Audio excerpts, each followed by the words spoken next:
फिर से ये चैप्टर जहां पे हम लोग पढ़ रहे थे, ठीक है। क्या पढ़ रहे थे? हम पढ़ रहे थे डाइजेशन एंड एब्जॉर्प्शन, ठीक। अब देखो, जैसे ही स्टोमक जहां पे खत्म हो रहा है ना, एंडिंग हो रहा है स्टोमक का, वहां से शुरू हो जा रहा है क्या? स्टोमक। तो ये है मेरा स्टोमक। स्टोमक का पोजीशन क्या है भाई? तो स्टोमक का पोजीशन क्या है? जब भी हम पढ़ते हैं तो किसी दूसरे के बॉडी पे पढ़ते हैं, सामने वाले के बॉडी पे पढ़ते हैं। तो जो मेरा राइट है वो इसका क्या होगा? लेफ्ट होगा। जैसे हम इसको पढ़ रहे हैं तो स्टोमक कहां पे है? मेरे राइट की तरफ, यानी इसका क्या होगा? लेफ्ट की तरफ। यानी स्टोमक कहां होता है? लेफ्ट के साइड होता है। कहां पे होता है? लेफ्ट के साइड होता है। तो अपर लेफ्ट में क्या होता है? स्टोमक होता है। अपर लेफ्ट साइड में क्या होता है? स्टोमक होता है। स्टोमक जहां पे खत्म होगा वहां पे क्या शुरू हो जाएगा? वहां पे शुरू होगा स्मॉल इंटेस्टाइन। और स्मॉल इंटेस्टाइन का कौन सा पार्ट? ड्यूडेनम। कौन सा पार्ट? ड्यूडेनम। ये ड्यूडेनम है ना, जो स्मॉल इंटेस्टाइन का पार्ट है। ड्यूडेनम क्या भाई? स्मॉल इंटेस्टाइन का पार्ट है। और इससे एसोसिएटेड होते हैं ग्लैंड्स। कौन कौन से ग्लैंड होते हैं देखते हैं। ये हो गया मेरा लीफ लाइक स्ट्रक्चर यहाँ पे होता है, जिसको कहते हैं क्या? पेनक्रियाज। क्या कहते हैं? पेनक्रियाज। ये क्या है? तो ये है पेनक्रियाज, ठीक है। इसी पेनक्रिएटिक डक्ट से एक लीवर का डक्ट निकला होता है। तो ये हो गया मेरा यहाँ पे लीवर। लीवर कहां पे होता है भाई? तो लीवर दिख रहा है कहां पे होता है? अपर राइट साइड में होता है, ठीक है। लीवर कहां पे होता है? अपर राइट साइड में होता है लीवर, ठीक है। इस लीवर से एसोसिएटेड होता है यहाँ पे बाइल, सॉरी, लीवर से एसोसिएटेड होता है। लीवर से एक ग्लैंड, एक mainly sac like structure associated होता है, जिसको बोलते हैं क्या? Gall bladder. क्या बोलते हैं भाई? Gall bladder. ये सब चीज आपकी कॉपी पे है, इसलिए हम इसको फास्ट बताते चल रहे हैं, ठीक है।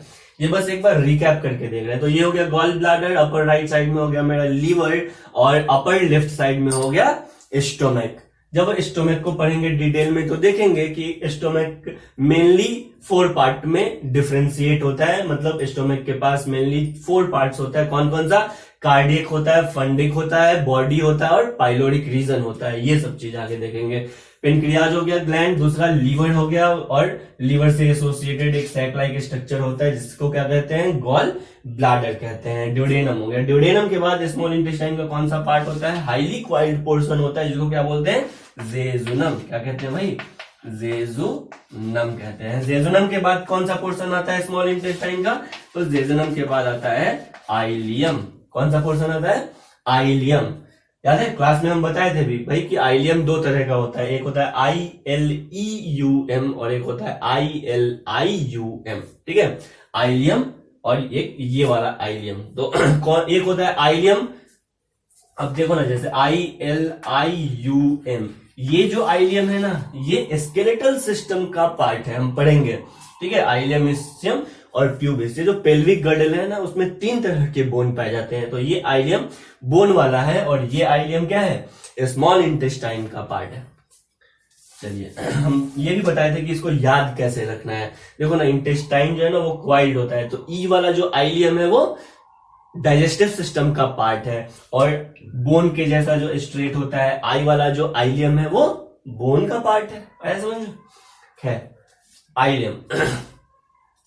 तो 3 पोर्शन हो गया, ड्यूडेनम, जेजुनम और आइलियम। ये क्या हो गया? स्मॉल इंटेस्टाइन का पोर्शन हो गया।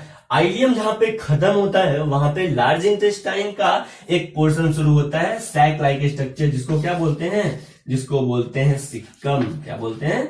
सिक्कम। और सिक्कम जहां पे एक सिक्कम छोटा सा सिंपल सा एक सैक लाइक स्ट्रक्चर है, और यहाँ पे सिम्बायोटिक माइक्रो ऑर्गेनिज्म पाए जाते हैं सिक्कम के पास, ठीक है। सिक्कम के बाद क्या शुरू हो जाता है? कोलन शुरू हो जाता है। सिक्कम के बाद क्या शुरू हो जाता है? तो कोलन शुरू हो जाता है। देखो, कॉलन मेनली 4 टाइप्स का होता है। एक तो होता है कौन सा कॉलन? असेंडिंग कॉलन, फिर ट्रांसवर्स कॉलन, फिर डिसेंडिंग कॉलन, और फिर सिग्मोइड कॉलन। कॉलन जहां पे खत्म होता है वहां पे लार्ज इंटेस्टाइन का एक और पोर्शन शुरू हो जाता है, जिसको बोलते हैं क्या? रेक्टम। क्या बोलते हैं? रेक्टम। और रेक्टम जहां पे खत्म होता है उस पोर्शन को बोलते हैं क्या? एनस। क्या बोलते हैं भाई? एनस। तो ये है मेरा पूरा डाइजेस्टिव सिस्टम का फिगर। अब हम कैसे पढ़ते हैं पता है ना? पहले तो देखो, फूड का पाथ याद रखो। तो फूड का पाथ क्या है? फूड माउथ से अंदर जाएगा, कहां पे?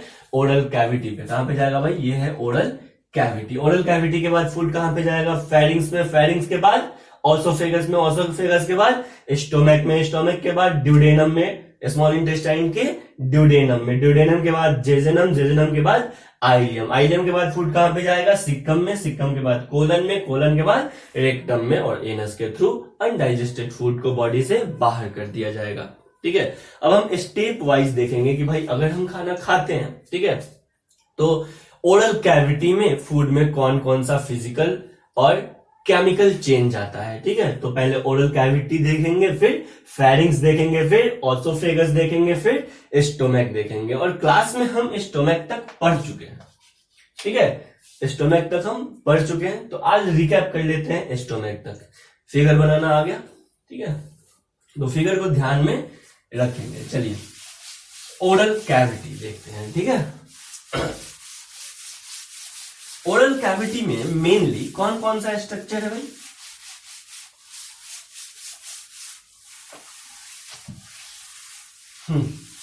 ओरल कैविटी में मेनली देखो, माउथ और ओरल कैविटी में डिफरेंस है। माउथ क्या होता है? दो मूवेबल लिप्स से घिरा हुआ जो ओपनिंग होता है ना, इसको क्या बोलते हैं? माउथ कहते हैं। और उसके अंदर क्या है? Oral cavity. अंदर सब मटेरियल क्या है? ओरल कैविटी है। ठीक है, तो ओरल कैविटी, ओरल कैविटी को ही क्या कहते हैं? Buccal cavity. चलिए, ओरल कैविटी में जो इसका रूफ है, रूफ, इस रूफ को क्या बोलते हैं? इस रूफ को बोलते हैं पैलेट। क्या कहते हैं? पैलेट। ठीक है, ये सब बस हम रिकैप के लिए एक बार बता रहे हैं, क्योंकि हम ये सब चीज पढ़ चुके हैं। पैलेट। और फ्लोर किसका बना होता है ओरल कैविटी का? देखो, रूफ किसका बना होता है? पैलेट का बना होता है। ठीक है, पैलेट का बना होता है। फ्लोर किसका बना होता है ओरल कैविटी का? तो टंग का बना होता है। और चारों तरफ का दीवार किसका बना होता है? तो टीथ का बना होता है। ठीक है, एक बार देख लेते हैं पैलेट। ठीक है, पैलेट क्या कैसा होता है? हार्ड होता है। पैलेट कैसा होता है भाई? हार्ड होता है। पैलेट का क्या फंक्शन है? तो ओरल कैविटी को नेजल चेम्बर से क्या करता है? अलग करता है। ठीक है, उसके बाद पैलेट मेनली दो पोर्शन में डिवाइडेड होता है। पैलेट टंग से ऊपर करके देखो ना, एक हार्ड पोर्शन होगा ऊपर, है ना, ये वाला, इसको बोलते हैं पैलेट। पैलेट का जो इंटीरियर पोर्शन होगा वो हार्ड होगा, और पोस्टेरियर रीजन जो होगा, पीछे का साइड, वो क्या होगा? सॉफ्ट होगा। ठीक है, आगे की तरफ अगर देखिए, पैलेट में जो हार्ड पोर्शन है, तो अनइवन रीजेज आपको दिखाई देंगे। ठीक है, ऐसा लगेगा कुछ खुरदुरा है।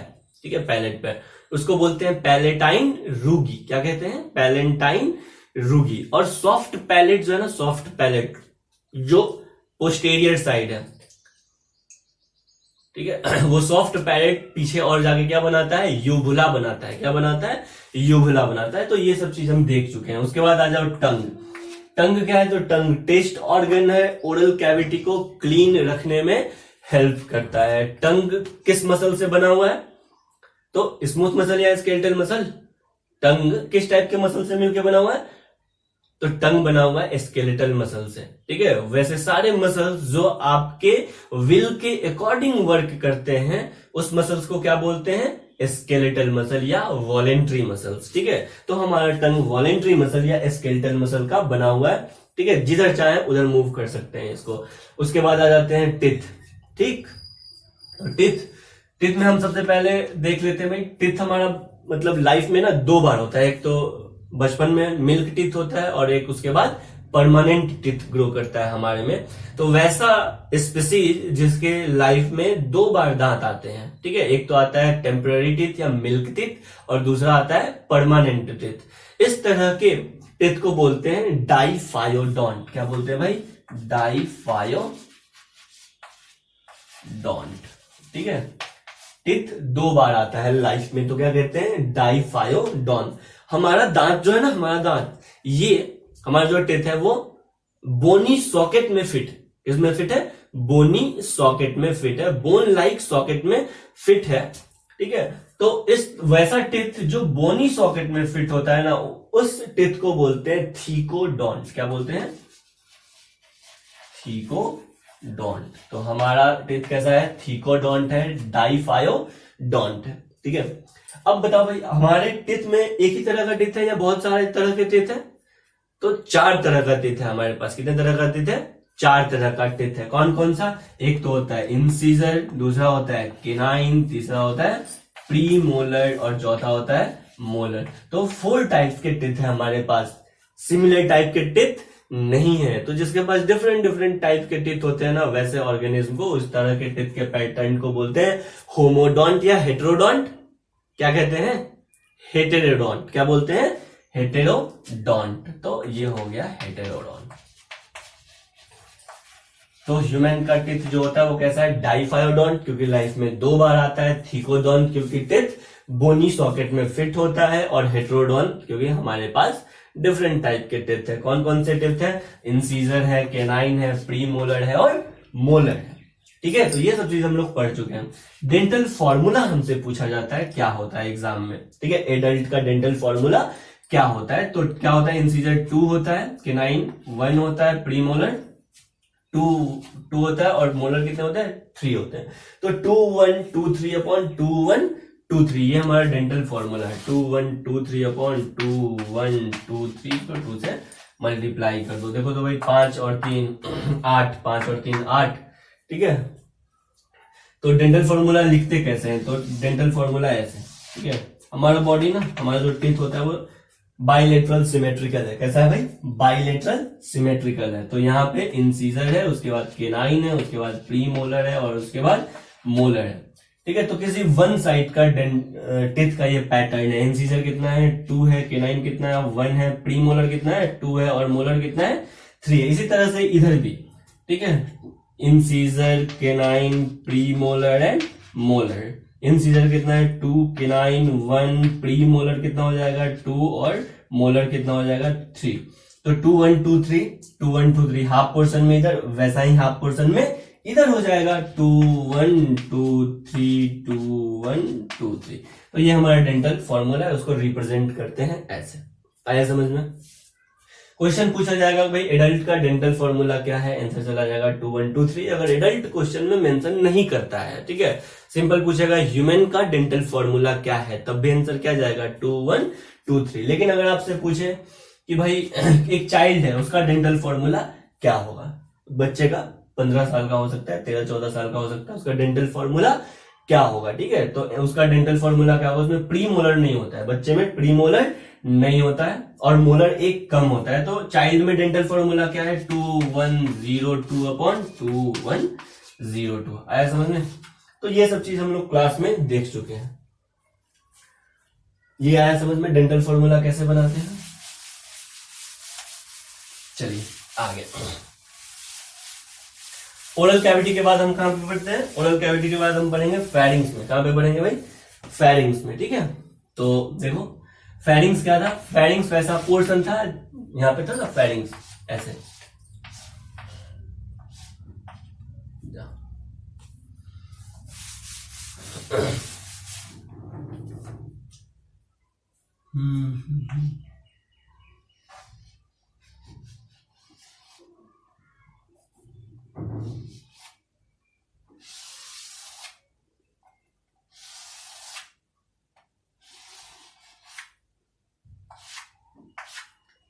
ये हो गया मेरा पैलेट।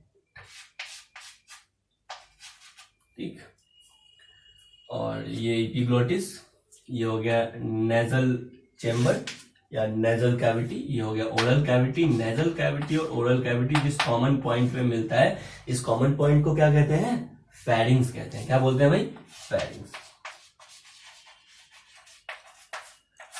अब देखो फेरिंग्स को अच्छे से, ये हो गया मेरा, फूट जाएगा यहां से फेरिंग्स, और ये ऊपर से आएगा नेजल चैम्बर से जो पाइपलाइन आएगा वो। अब देखो भाई, ये सारा रीजन क्या कहलाता है? फेरिंग्स कहलाता है। वैसा फेरिंग्स जो नेजल कैविटी या नेजल चैम्बर के पास है, इसको बोलते हैं नेजोफेरिंग्स। क्या बोलते हैं भाई? नेजोफेरिंग। वैसा फेरिंग्स जो किसके पास है? वैसा फेरिंग्स जो ओरल कैविटी के पास है, उसको बोलते हैं ओरोफेरिंग्स। और वैसा फेरिंग्स जो लैरिंग्स के पास है, उसको बोलते हैं लैरिंगोफेरिंग्स। क्या बोलते हैं? लैरिंगोफेरिंग्स। ये सब चीज देख चुके हैं, इसलिए यहाँ पे होता है लैरिंग्स, है ना, इपीग्लोटिस के जस्ट नीचे, सॉरी ग्लोटिस के जस्ट पास यहाँ पे क्या होता है, लैरिंग्स। लैरिंग्स को ही बोलते हैं वॉइस बॉक्स। क्या कहते हैं, वॉइस बॉक्स। ठीक है, इस वॉइस बॉक्स में दो वोकल कॉर्ड होते हैं और जब वोकल कॉर्ड में वाइब्रेशन होता है तब साउंड प्रोड्यूस होता है। ठीक है, जैसे अब यहाँ पे क्वेश्चन हम पूछते हैं कि भाई वोकल कॉर्ड में वाइब्रेशन कब होता है, सांस लेते समय या सांस छोड़ते समय, मतलब at the time of inhalation और at the time of exhalation.